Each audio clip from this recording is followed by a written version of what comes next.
Bonjour à tous. Nous sommes au temps du roi Ahaz, roi de Juda.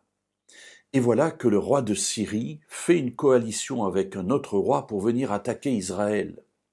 La Syrie, à l'époque, est une nation très puissante. Israël est un tout petit confetti, c'est une petite nation qui est plutôt sur le déclin à l'époque.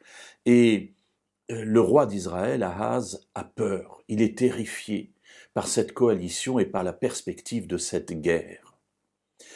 Dieu envoie le prophète Ésaïe le rencontrer. Et lisons cela dans le chapitre 7 et à partir du verset 3. Sors donc à la rencontre d'Ahaz, toi et Shear-Yashub, ton fils, vers l'extrémité de l'aqueduc du bassin supérieur sur le chemin du champ du teinturier. Tu lui diras, sois tranquille, ne crains rien, et que ton cœur ne s'alarme pas.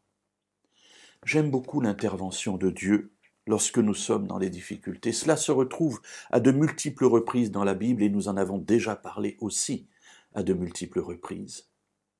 Dieu est celui qui vient apaiser. Dieu est celui qui vient nous ramener à une juste vue des difficultés que nous traversons. Et j'aime beaucoup cette intervention parce qu'il est là pour nous montrer qu'avec lui, nous n'avons pas à avoir de crainte. Alors, Ésaïe est venu avec son fils, et là, Dieu lui dit que ton cœur ne s'alarme pas. Et j'imagine Ahaz pouvoir dire à Dieu, mais Seigneur, comment peux-tu dire une chose comme ça? Cette grande nation, la Syrie, est là avec une coalition pour venir m'écraser, et tu me dis, ne m'inquiète pas. Alors ça, c'est le regard de l'homme. Voilà comment l'homme voit ses problèmes.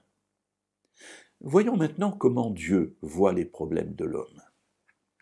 Continuons. Sois tranquille, ne crains rien, que ton cœur ne s'alarme pas, devant ces deux bouts de tison fumants, devant la colère de Rétzin et de la Syrie, et du fils de Rémaliaou. Vous avez bien remarqué ce que Dieu dit? Ces deux bouts de tison fumants. Le roi de Juda, Ahaz, considère cette coalition comme un problème immense. Dieu considère cette coalition comme deux bouts de tison fumants. Ce ne sont même pas un feu ou des tisons avec une flamme ou des tisons rougeoyants. Ce sont des tisons fumants, c'est-à-dire que la flamme est partie, le rougeoiement est parti, et il ne reste plus maintenant que les quelques petites fumerolles qui s'échappent de ce bout de bois. Dieu est en train de lui dire, ce que tu considères comme un problème majeur, pour moi, ça n'est rien. Ne t'inquiète pas de cela. Je m'en occupe.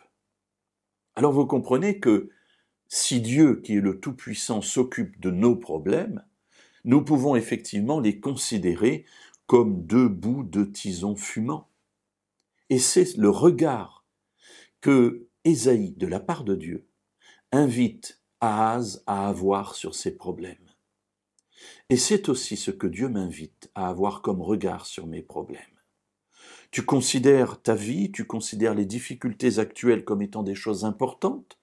Moi, je les considère comme étant déjà réglées. Le feu est parti, la flamme est partie, le rougeoiement est parti, il ne reste plus que quelques fumées. Ne t'inquiète pas de cela, parce que je suis avec toi. Alors, mes amis, gardons cette confiance. Gardons notre communion avec Dieu pour qu'il soit capable de nous inspirer dans les temps difficiles que nous pouvons traverser, la confiance que lui désire nous donner parce qu'il s'occupe de nos problèmes.